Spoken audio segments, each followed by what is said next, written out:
Hello guys. तो आज का हमारा टॉपिक है compound moment versus isolation moment. Okay, आपने टर्म सुना रहेगा, लेकिन आज हम पूरा डिटेल में इसका कॉन्सेप्ट क्लियर करने वाले हैं कि आप जब भी जिम में जाते हैं तो आपको एक्सरसाइज करने के लिए बहुत सारे ऑप्शंस अवेलेबल होते हैं, जैसे डिफरेंट टाइप का मशीन्स या फ्री वेट, TRX, थेराबैंड वगैरह, फंक्शनल ट्रेनिंग। ओके, तो आपको चूज करना है कि कौन सा वर्कआउट अच्छा रहेगा, किस टाइप की मशीन्स अच्छी रहेगी।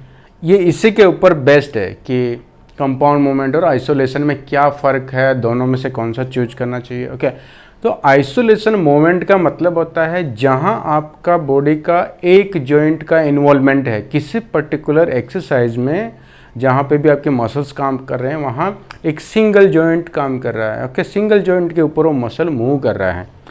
और कंपाउंड मूवमेंट का मतलब एक जॉइंट से ज़्यादा ओके काम कर रहे हैं।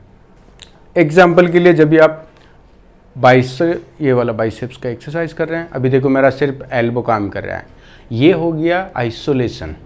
ओके, ये आर्म्स के लिए, ये मैं ट्राइसेप कर रहा हूँ सिर्फ ये वाला, अभी इसमें मेरा ये आइसोलेशन मूवमेंट है। तो ये वाला ट्राइसेप अगर मैं कर रहा हूँ तो ये आइसोलेशन मूवमेंट हो गया।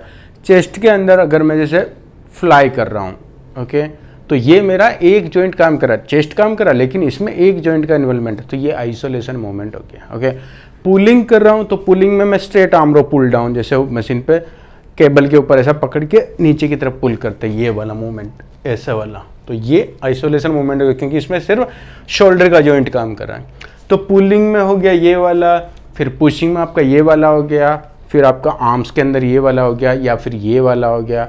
ओके, तो ये हो गया आइसोलेशन मूवमेंट।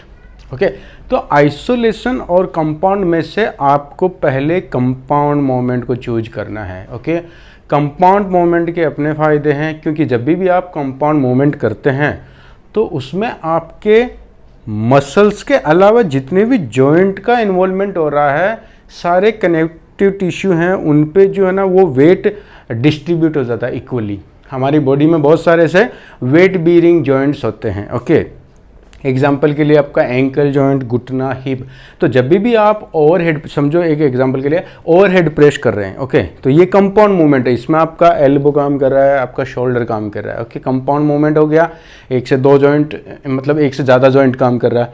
तो अभी अगर मैं वेट को लेके ऐसे ये कर रहा हूँ तो मेरा पूरा बॉडी पे वो वेट आ रहा है। ओके, लेकिन ये वेट जो है ना, मेरा वेट बीयरिंग जॉइंट जो है ना उसमें डिस्ट्रीब्यूट हो रहा, तो मेरे को इतना ये लग नहीं रहा है। लेकिन जब भी आपका एक जॉइंट काम करता है, तो एक जॉइंट काम करता है तभी भी मसल काम करता है और मल्टी जॉइंट में भी काम करता है। लेकिन इसमें क्या होएगा, आइसोलेशन मूवमेंट में आपका जो कनेक्टिव टिश्यू है, जो मसल और बोन को कनेक्ट कराता है, ओके, लिगामेंट और टेंडन, उनके ऊपर ज़्यादा स्ट्रेस आता है। और सबसे ज़्यादा सेंसिटिव आपके पूरे इसमें बोन से लेके जितना भी स्केलेटल सिस्टम है उसमें आपका जो कनेक्टिव टिश्यूज हैं वो बहुत सेंसिटिव होते हैं। ओके, उसके अंदर पेन रिसेप्टर भी होता है, सारे रिसेप्टर होते हैं, बहुत ही सेंसिटिव होते हैं। इसीलिए आपको हमेशा ऐसा वर्कआउट करना है जिसमें कनेक्टिव टिश्यू का स्ट्रेंथ का कैपेसिटी के हिसाब से आप वेट चूज कर रहे हैं। ओके, एग्जाम्पल के लिए आप जैसे लेग एक्सटेंशन करते हैं, तो अभी लेग एक्सटेंशन आइसोलेशन मूवमेंट है, एक जॉइंट काम कर रहा है। पर आपने देखा रहेगा जब भी आप हेवी वेट के साथ में लेग एक्सटेंशन करते हैं, ये वाला एक्सरसाइज,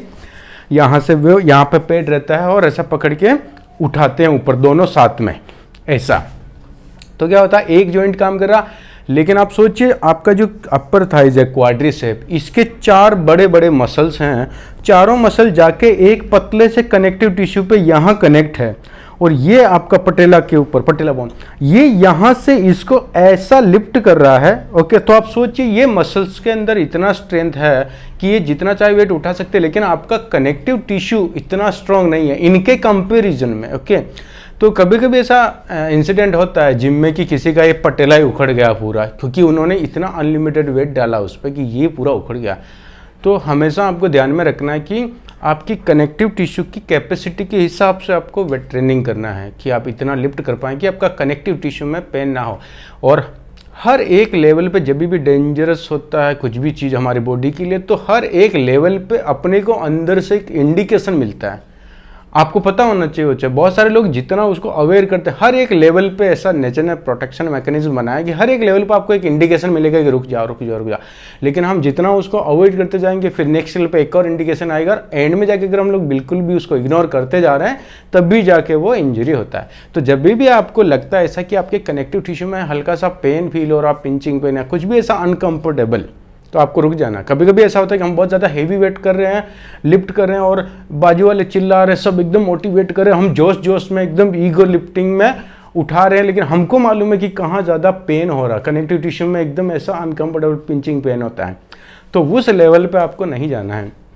और ये ऐसा इसलिए होता है कि जब आप ज़्यादातर आइसोलेशन मूवमेंट चूज करते हैं तो उसमें बोन में जॉइंट में फ्रिक्शन भी होएगा, क्योंकि फ्रिक्शन इसलिए होएगा कि मसल्स की कैपेसिटी के हिसाब से हमने वेट उठाया है, लेकिन कनेक्टिव टिश्यू बहुत सेंसिटिव है, बल्कि सॉफ्ट है बहुत ही, तो क्या होएगा, सारा लोड किस पर है, इस पे। इसलिए जो ज़्यादातर ये वाला ट्राइसेप या बाइसेप मारते हैं लोग हेवी वेट के साथ में, ये आइसोलेशन मूवमेंट तो देखना उनके एल्बो में बहुत पेन होता है।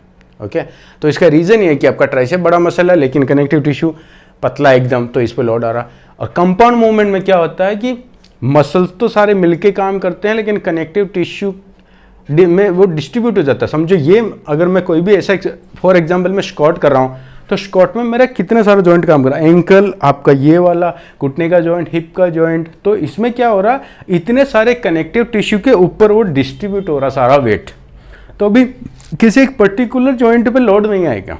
तो जो कंपाउंड मूवमेंट रहता है उसका एक तो ये फायदा कि आपके कनेक्टिव टिश्यू शेप रहते हैं, दूसरा ये कि ये फंक्शनल है। हमारी डेली लाइफ में हम जो भी एक्टिविटी करते हैं, ज़्यादातर एक्टिविटीज़ में जो मिमिक्री होता है वो आपका कंपाउंड मूवमेंट। आप कोई भी चीज़ देखिए, आप उठ रहे हैं, बैठ रहे हैं, धक्का मार रहे हैं, खींच रहे हैं, कुछ भी कर रहे हैं, झुक रहे हैं, नीचे जाके कुछ उठा रहे हैं, सारी एक्टिविटी में आपका कंपाउंड मूवमेंट होता है। तो फंक्शनल ट्रेनिंग का मतलब क्या होता है कि आप कोई भी दिन भर जो काम करते हैं, आपका जो लाइफस्टाइल का जो रूटीन है डेली बेसिस पे, वो सेम मिमिक्री उस एक्सरसाइज से हो रहा है, तो इसका मतलब वो ट्रेनिंग जो है फंक्शनल ट्रेनिंग है। ओके, तो आपको ये ध्यान में रखना है कि जितनी भी एक्टिविटीज़ आप कर रहे हैं वो कंपाउंड मूवमेंट में हो जिम के अंदर। ओके, तो ये अपना कंपाउंड मूवमेंट के फ़ायदे हैं। जब भी आप कंपाउंड मूवमेंट करते हैं और उसमें आप ज़्यादा हेवी लिफ्ट कर सकते हैं, आपके जॉइंट्स कनेक्टिव टिश्यू शेप रहते हैं। आपको एक एग्जांपल बताता हूँ कि आपने देखा रहेगा कार के अंदर जैक आता है, जो टायर पंचर हो जाता है तो हम लोग कैसा यूज करके टायर उठाते हैं, तो उसमें दो टाइप के जैक्स होते हैं। एक जैक होता है सिर्फ ऐसा वी शेप का, ओके, उसके ऊपर समझो ये कार पे ऊपर की तरफ टिकाया है, यहाँ से ये आएगा, यहाँ पे एक जॉइंट है, फिर यहाँ से आएगा और नीचे कनेक्टेड है, फिर जब और ये ऐसे ऐसे मिला हुआ रहता है। ओके, फिर जैसे आप जैक चढ़ाते हैं ये धीरे धीरे ऊपर होता जाएगा, ऊपर होता जाएगा, ऐसा हो जाएगा और टायर ऊपर उठ जाएगा। इसका मतलब क्या, ये यहाँ से यहाँ कनेक्ट है, ये फ्लोर है जमीन का, फिर यहाँ से यहाँ जाके यहाँ कनेक्ट है, यहाँ टच हो रहा कार के उस पे नीचे, ओके, और ये यहाँ टच हो रहा, तो बीच में कितना, एक ही जॉइंट है। तो आप देखिए अगर बहुत ज़्यादा हैवी व्हीकल है और ऐसा वाला अगर आपने जैक यूज किया तो कोलैप्स होने के ज़्यादा चांसेज हैं। क्यों? क्योंकि वो जैक इतना हेवी सपोर्टिव नहीं है, क्योंकि वहाँ एक ही जॉइंट है, वो जॉइंट कभी भी कोलैप्स हो सकता है। और एक दूसरा जैक आता है जिग जैक, ओके, जिसमें देखो ऐसा ऐसा ऐसा ऐसा वो पूरा फोल्डेड रहता है, लेकिन जैसे आप उस जैक को ओपन करते हैं उसमें इतने सारे जॉइंट होते हैं, तो वो वाला जो जैक रहता है वो ज़्यादा हेवी लिफ्ट कर सकता है। क्यों? क्योंकि उसमें इतने सारे जॉइंट्स हैं, इतने सारे कनेक्टेड जॉइंट है, तो उससे क्या होएगा, वो शेप रहता है, ज़्यादा हेवी लिफ्ट कर सकता। तो सेम हमारी बॉडी का भी मैकेनिज्म एक जैक के जैसा ही, कि समझो अगर मैं ये एक्सरसाइज कर रहा हूँ तो इसमें मेरा एक ही जॉइंट है तो इस पे लोड आ रहा है, लेकिन मैं अगर पूरा बैठ रहा हूँ, मेरी पूरी बॉडी को ऐसा फोल्ड कर रहा हूँ जैसे वो जैक रहता है जिग जैक वाला, तो क्या हो रहा, वो ज़्यादा सेफ है। और आइसोलेशन मूवमेंट कुछ ऐसे पर्टिकुलर मूवमेंट हैं जो ग्रेविटी के कैलकुलेशन के हिसाब से बराबर टेंशन नहीं देते मसल्स पे, तो उस एक्सरसाइज के मामले में हमको चॉइस नहीं रहता, तो आपको वो मशीन पे करना ही रहता है। ओके, और ज़्यादातर कंपाउंड मूवमेंट फ्री वेट में होते हैं। ओके, तो कंपाउंड मूवमेंट आप चूज करिए और फ्री वेट के साथ। अब समझो मैं स्मिथ मशीन के साथ भी स्क्वाट कर सकता हूँ और फ्री बॉडी वेट और बारबेल के साथ भी मैं स्क्वाट कर सकता हूँ। तो ऐसी सिचुएशन में आपको हमेशा बिना सपोर्ट वाला फ्री वेट चूज करना है, जहाँ बारबेल पकड़ के सपोर्ट, उसमें आपका कोर मसल का इन्वॉल्वमेंट ज़्यादा होता है। ओके, अगर मशीन के साथ करेंगे तो मशीन से आपको वो लाइन मिलेगा, वो एक पर्टिकुलर फ्रेम का एंगल है जिसमें मशीन आपको बैलेंस करके दे रहा है, तो आपको सिर्फ धक्का ही मारना है मसल्स को, तो वो इतना इफेक्टिव नहीं देता। लेकिन आइसोलेशन मूवमेंट की कुछ ऐसी एक्सरसाइज है जो आपको मशीन पे ही करना है, क्योंकि उसका ऑप्शन नहीं होता। फॉर एग्जांपल आपका हैमस्ट्रिंग मसल, तो अभी हैमस्ट्रिंग मसल को आप कंपाउंड मूवमेंट में ट्रेन नहीं कर सकते हैं। ओके, क्यों? क्योंकि जब भी आप हैमस्ट्रिंग का मसल को ट्रेन करते हैं तो ये डोमिनेंटली घुटने के जॉइंट की तरफ से ही इसको वर्कआउट किया जा सकता है। ओके, ऊपर क्यों नहीं हिप जॉइंट में? क्योंकि हिप जॉइंट में ये हमेशा असिस्ट करेगा, प्राइम मूवर नहीं रहेगा। आपका ग्लूटियल ग्रुप जो है, ये ग्लूट्स जो है, ये मेन इसका काम है टोर्सो को ऊपर उठाना, लेकिन हैमस्ट्रिंग के जो मसल्स हैं इसके नीचे लगे हुए हैं, तो वो सेकेंडरी काम करेगा, वो प्राइम मूवर नहीं, मेन मसल नहीं है, वो इसको असिस्ट करेगा। तो ऊपर वाले जॉइंट से आप हैमस्ट्रिंग को उतना ट्रेन नहीं कर सकते हैं। ओके, जैसा मैंने हैमस्ट्रिंग के एक पर्टिकुलर वीडियो में पूरा डिटेल से डिस्कस किया था कि हैमस्ट्रिंग हमेशा इसको असिस्ट करता है। ओके, तो आपको अगर हैमस्ट्रिंग को ट्रेन करना है तो घुटने के जॉइंट से ही करना है, क्योंकि ये चारों मसल यहाँ कनेक्टेड है, लेकिन यहाँ चारों कनेक्ट नहीं, यहाँ में से एक मसल जो है नीचे ही कनेक्टेड है, पूरा ऊपर नहीं है, छोटा है।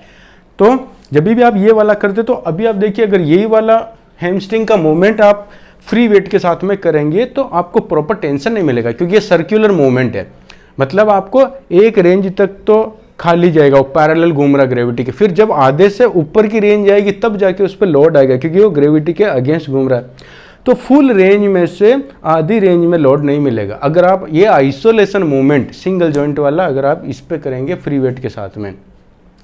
तो आपको क्या करना है, हैमस्ट्रिंग वाला हमेशा मशीन पे करना है। तो मशीन पे ये भले सिंगल जॉइंट है, लेकिन क्या हो रहा है, जब भी आप इसको सब पुल कर रहे हैं तो जो वेट स्टैक है, जो मशीन में वेट लगा, वो ग्रेविटी की लाइन में 90 डिग्री जा रहा है, और जहाँ से आपने स्टार्ट किया वहाँ से लेके एंड तक आपको सेम टेंशन मिल रहा है। अगर यही मैं बिना मशीन के करता हूँ तो क्या हो रहा है, मैं यहाँ से खींच रहा हूँ, ओके, तो यहाँ से यहाँ तो मेरा पैरेलल घूम रहा, फिर यहाँ से एक्चुअल लोड आएगा, फिर यहाँ के बाद में यहाँ तक लोड आएगा, अब मैं और ऊपर लाता हूँ तो ये फिर ऊपर पैरेलल हो गया।